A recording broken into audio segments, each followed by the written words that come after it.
Ljudje, ki so v državi na najvišjih položajih, torej politiki, župani, direktorji, morajo biti pošteni zato, ker se ljudje vedno zgledujemo po tistih, ki nas vodijo in jih skušamo posnemati.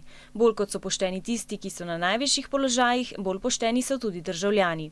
Če ti ljudje na položajih, recimo politiki, direktorji in drugi, ki nas vodijo, zlorabljajo svoj položaj, se ne obnašajo pošteno, pravično, goljufajo, lažejo, karkoli, potem je to tako slab zgled, da pravzaprav ljudje, ki začnejo to ponašati, družbo pripeljejo v hudo krizo in v taki družbi ni prijetno živeti.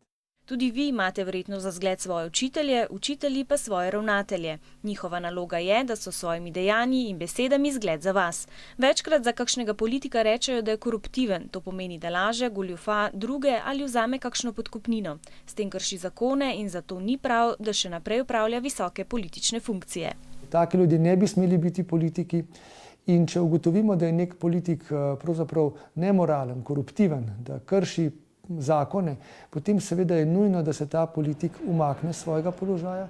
In na to lahko na miroljuben in kulturen način opozorimo tudi državljani. Direktno škodi vsem nam, saj nam jemlje zadeve, torej denar in druge stvari, ki bi nam pripadale vsem.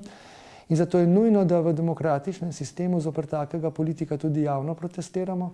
Seveda nikakor ne nasilno, ampak z jasno izrečeno kritiko, da ga opozorimo, da ga tam na tem položaju več ne želimo.